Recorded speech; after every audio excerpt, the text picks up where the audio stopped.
Lección número 10, para el 7 de marzo de 2026. Completos en Cristo. Sábado 28 de febrero. Para memorizar. Por tanto, nadie los juzgue en comida o bebida, o en días de fiesta, nuevas lunas o sábados. Todo esto era sombra de lo que iba a venir, pero la realidad es Cristo. Colosenses capítulo 2 versos 16 y 17. ¿Te han preguntado alguna vez por qué guardas el sábado? Incluso es posible que el texto para memorizar de esta semana se haya utilizado como evidencia en contra de ello. Sin embargo, ese versículo no se refiere al cuarto mandamiento, sino a los errores enseñados por algunos falsos maestros de la Iglesia. ¿Cuáles eran esos errores? En primer lugar, Pablo los describe como filosofías, vanas sutilezas, tradición de hombres, elementos del mundo y no según Cristo. Colosenses capítulo 2 verso 8. Esta falsa enseñanza también implicaba la circuncisión y la observancia de las festividades religiosas judías. Versículos 11 y 16. Ciertos rituales de purificación tradicionales del judaísmo, reglamentos relacionados con la comida, versos 16 y 21, y la adoración de ángeles, o un intento de emular la adoración angélica, verso 18. Por último, ella se basaba en mandatos y enseñanzas de hombres y posiblemente implicaba prácticas ascéticas, versos 22 y 23. Estos falsos maestros eran religiosos sinceros, pero es evidente que entendían erróneamente el Evangelio.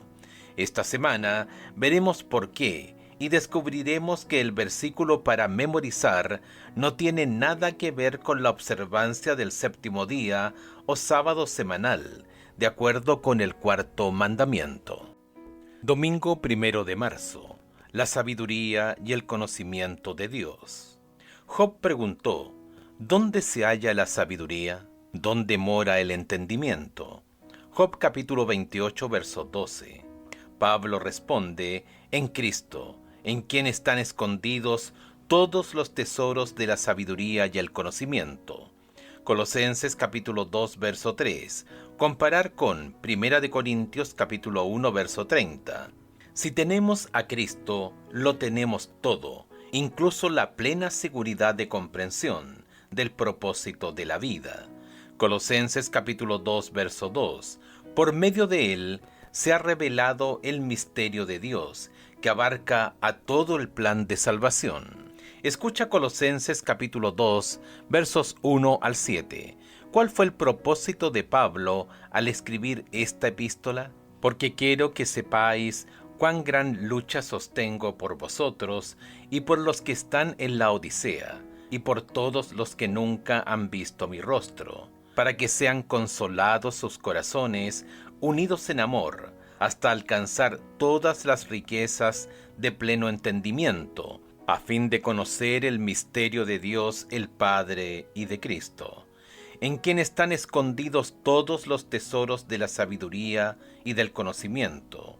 Y esto lo digo para que nadie os engañe con palabras persuasivas, porque aunque estoy ausente en cuerpo, no obstante en espíritu estoy con vosotros, gozándome y mirando vuestro buen orden y la firmeza de vuestra fe en Cristo. Por tanto, de la manera que habéis recibido al Señor Jesucristo, andad en él, arraigados y sobreedificados en él y confirmados en la fe, así como habéis sido enseñados, abundando en acciones de gracia. La palabra griega parakletosin significa confortado. Colosenses capítulo 2 verso 2. El deseo de Pablo no era solo ayudar a los creyentes de Colosas a reconocer las falsas enseñanzas, sino mantenerlos unidos, subsistentes en el amor cristiano.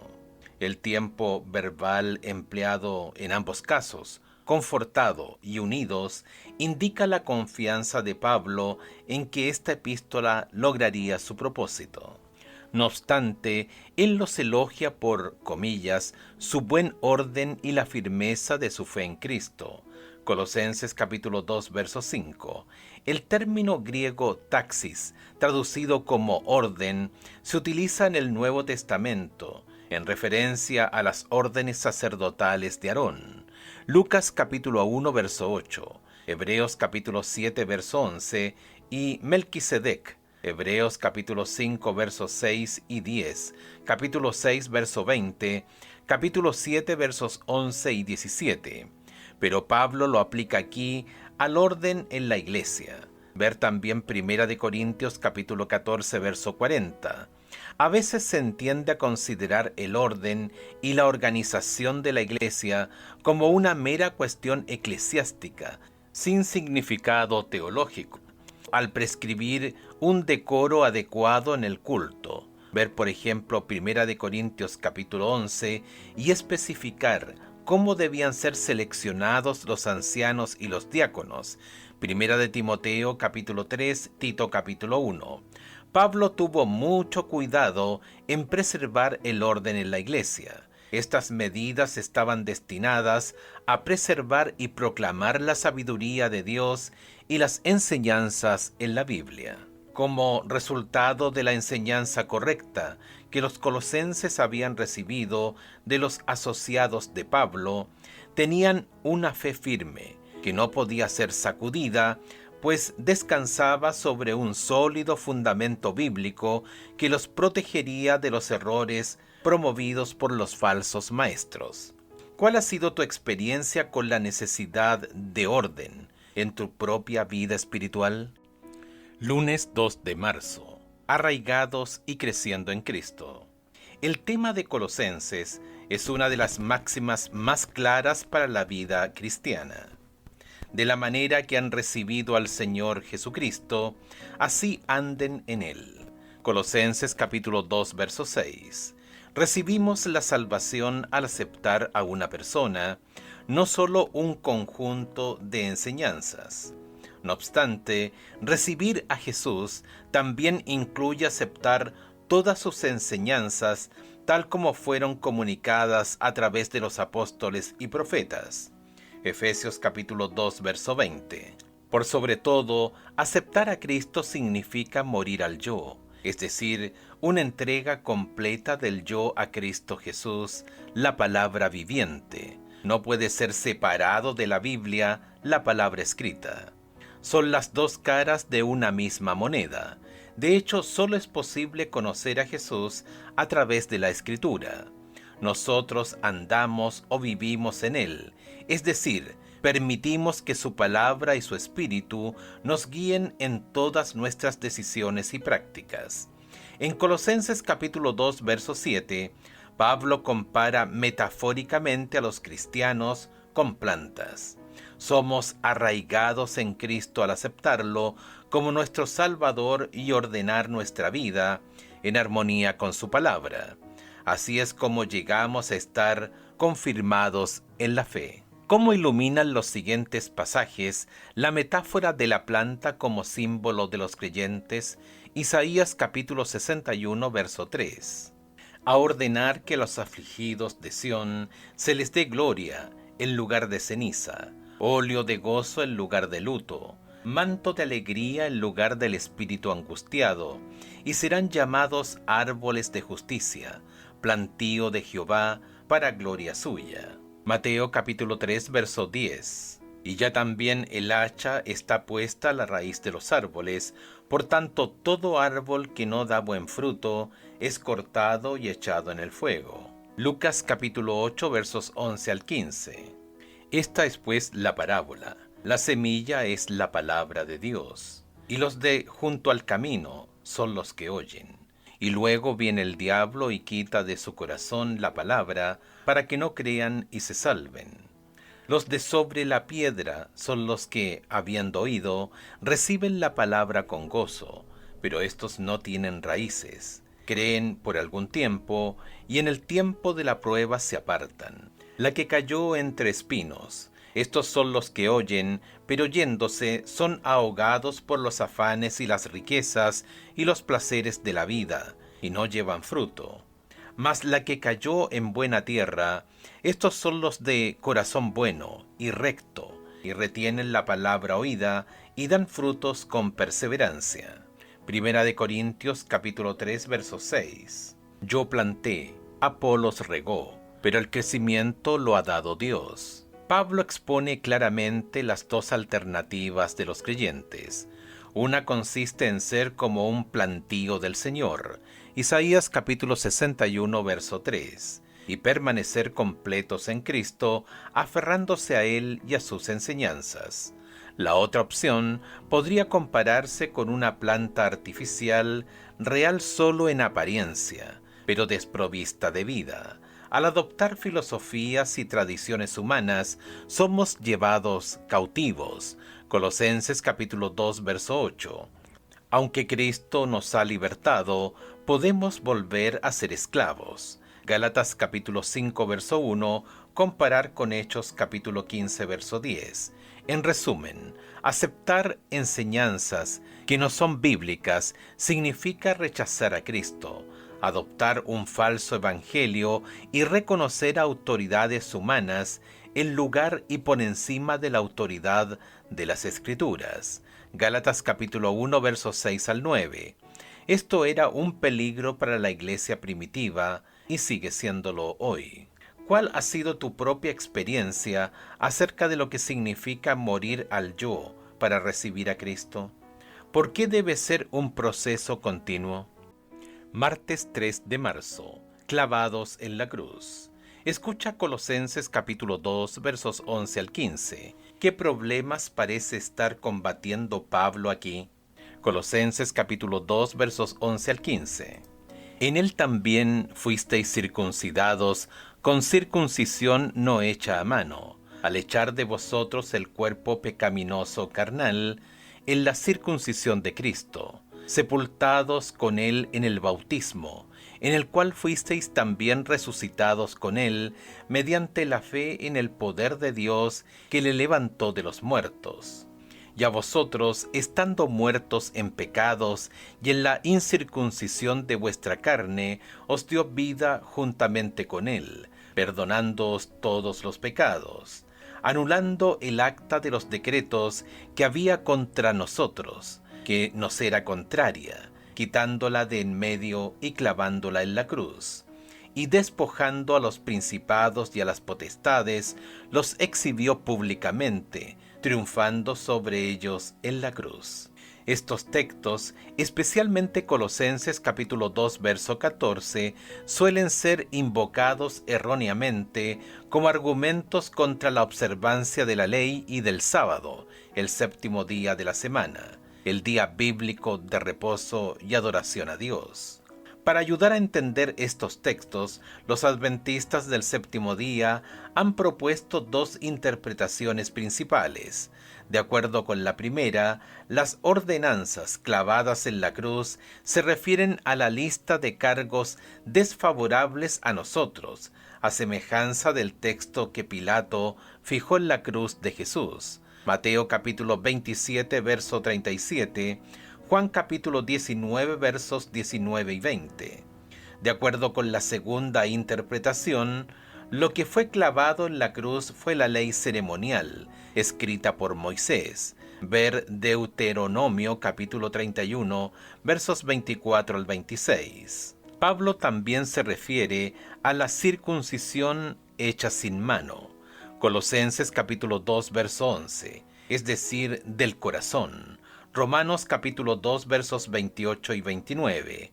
Comparar con Deuteronomio capítulo 30, verso 16. En aparente contraste con la circuncisión física o corporal, que era una de las estipulaciones más importantes de la ley ceremonial. Levítico capítulo 12, verso 3. Comparar con Éxodo capítulo 12, verso 48. Pablo conecta entonces este cambio interior con la acción de despojarse de su cuerpo pecaminoso carnal y con el bautismo por inmersión, mediante el cual nos identificamos con la muerte y la resurrección de Cristo. Colosenses capítulo 2, versos 11 y 12. Esta experiencia de conversión se asemeja a haber estado muertos en pecados y haber recibido vida con Cristo, quien perdonó todos nuestros pecados. Colosenses capítulo 2, verso 13. La palabra ordenanzas, Colosenses capítulo 2, verso 14, se refiere a disposiciones legales, ya sea seculares. Lucas capítulo 2, verso 1, Hechos capítulo 17, verso 7, o eclesiásticas, Hechos capítulo 16, verso 4. El único uso adicional de esta palabra griega en los escritos de Pablo designa a la ley ceremonial, que constituía un muro de separación entre judíos y gentiles. Efesios capítulo 2, versos 14 y 15. Puesto que Pablo ya se había referido al perdón de los pecados y a la transformación interior simbolizada por el bautismo, es poco probable que vuelva aquí a tratar ese tema mediante una metáfora diferente que no se utiliza en ningún otro lugar de las Escrituras.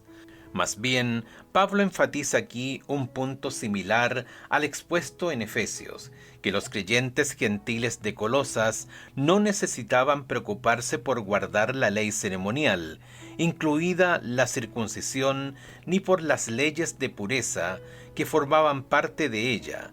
Comparar con Hechos capítulo 10, verso 28, verso 34 y verso 35. Es evidente que Pablo no estaba sugiriendo que los 10 mandamientos habían sido clavados en la cruz, sobre todo en vista de que en otro lugar define el pecado como la transgresión de los 10 mandamientos. Romanos capítulo 7, verso 7.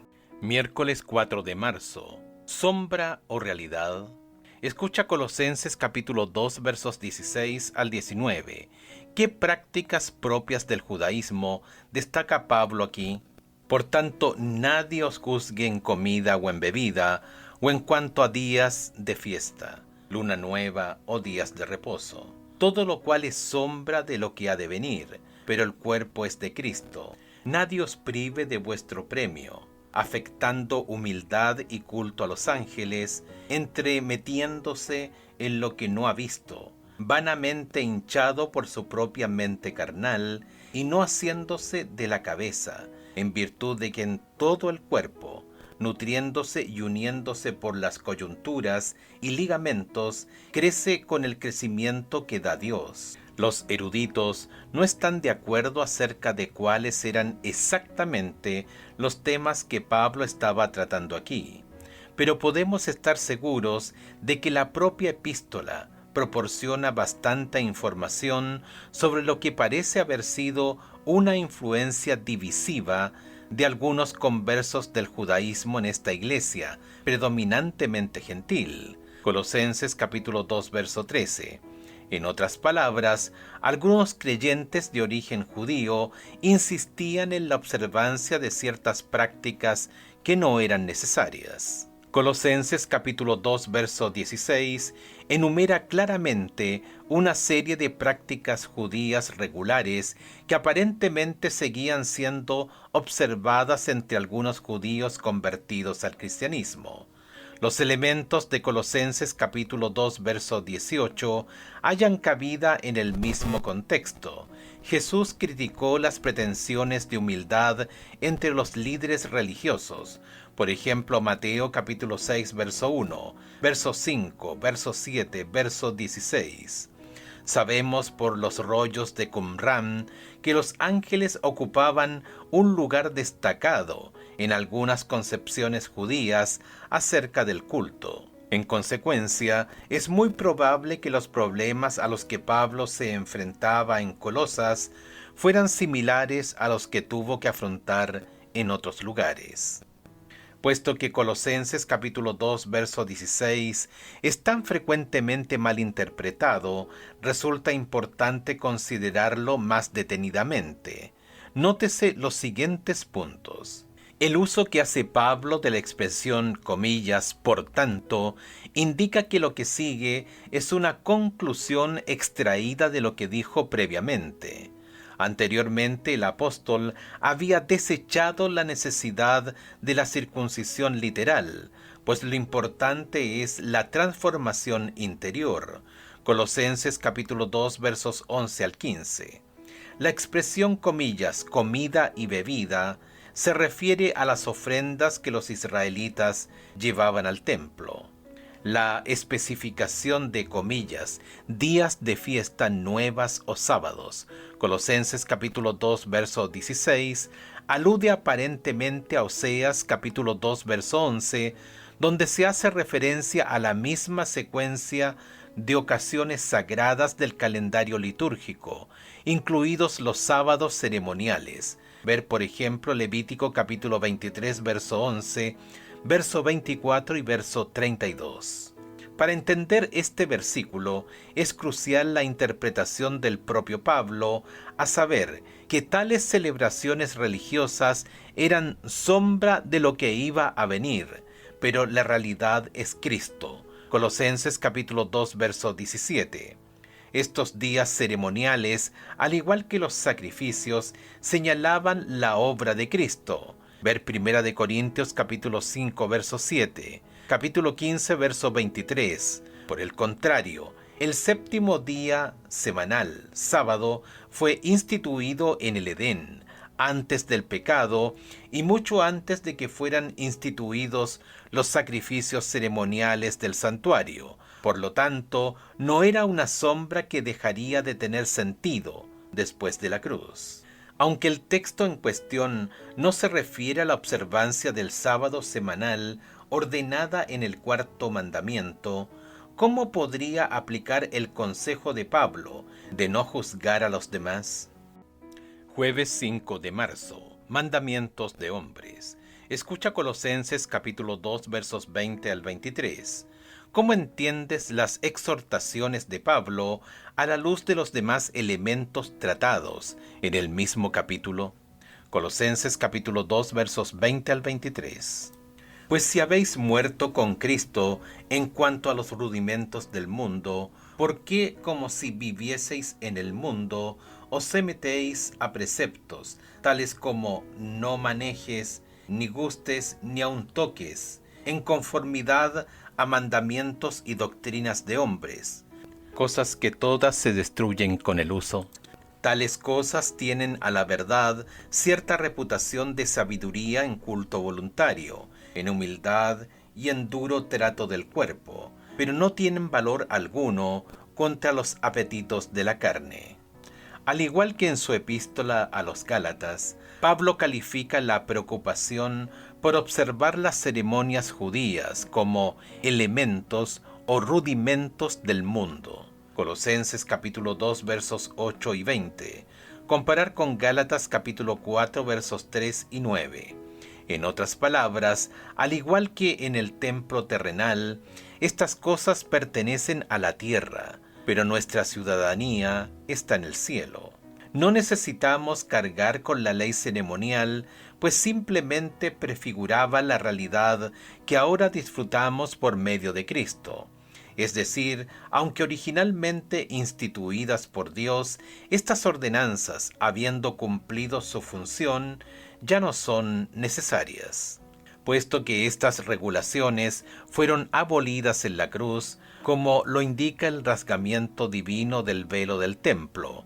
Mateo capítulo 27, verso 51, comparar con Daniel capítulo 9, verso 27, los cristianos incluidos, los provenientes del judaísmo, no están sujetos a estas regulaciones. Si nos sometiéramos a ellas, nos estaríamos identificando con este mundo pasajero, en contraste con el nuevo mundo que se nos promete en Cristo. En definitiva, esperamos, comillas, nuevo cielo y nueva tierra, donde mora la justicia. Segunda de Pedro, capítulo 3, verso 13, y no una mera renovación de este mundo.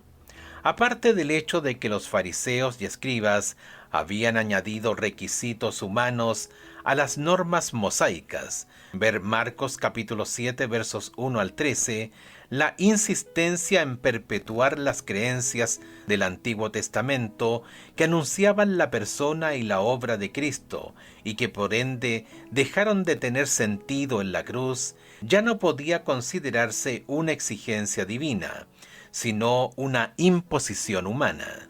De hecho, ellas se estaban convirtiendo en una carga para la fe, en lugar de favorecerla. Es fácil caer en la trampa de sentirse superior a otros por observar ciertas prácticas religiosas, o peor aún, de pensar que esta observancia es meritoria para la salvación.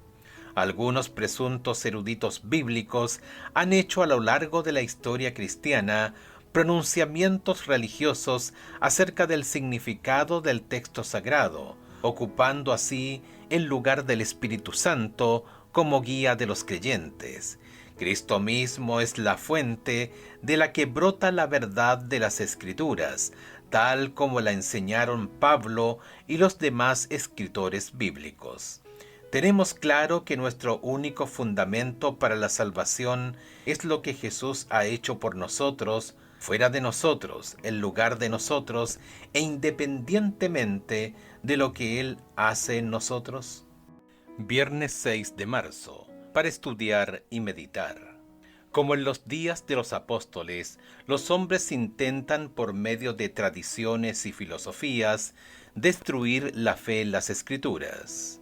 Así hoy, por los complacientes conceptos de la alta crítica, la evolución, el espiritismo, la teosofía y el panteísmo, el enemigo de la justicia está procurando llevar a las almas por caminos prohibidos. Para muchos, la Biblia es una lámpara sin aceite, porque han dirigido sus mentes hacia canales de creencias especulativas que traen falsos conceptos y confusión.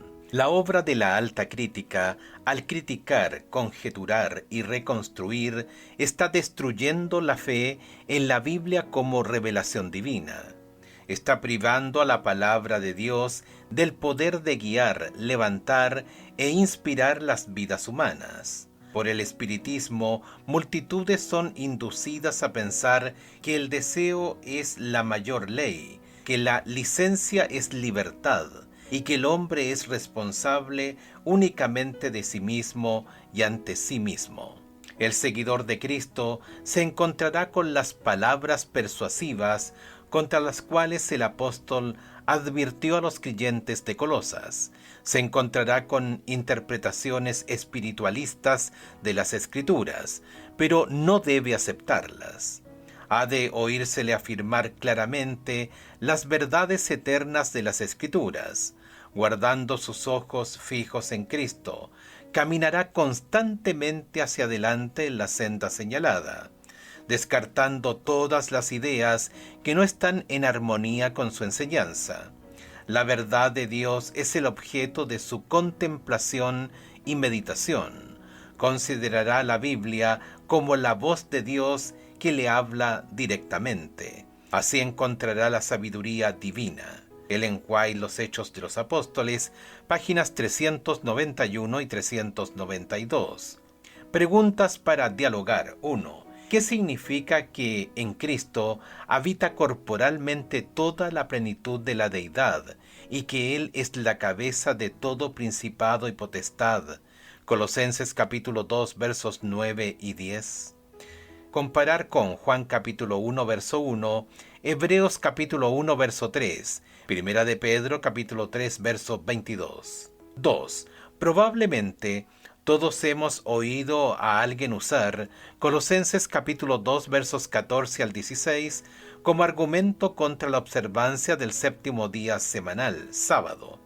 ¿Qué otros problemas, además de los que la lección de esta semana puso de manifiesto, implica el uso de estos textos para argumentar que ya no necesitamos guardar el cuarto mandamiento? 3. ¿Qué opinas de quienes insisten en que deben ser observadas las prácticas ceremoniales del Antiguo Testamento, independientemente del provecho espiritual que pudiera resultar de ello, ¿Qué problemas surgen del hecho mismo de insistir en su obligatoriedad? 4. Como vimos anteriormente, Ellen White dijo que debemos considerar la Biblia como la voz de Dios que nos habla directamente. ¿Por qué debemos entonces guardarnos diligentemente de cualquier persona o cosa que debilite nuestra fe en la autoridad e inspiración de todas las Escrituras, incluso de algunos textos que podrían incomodarnos?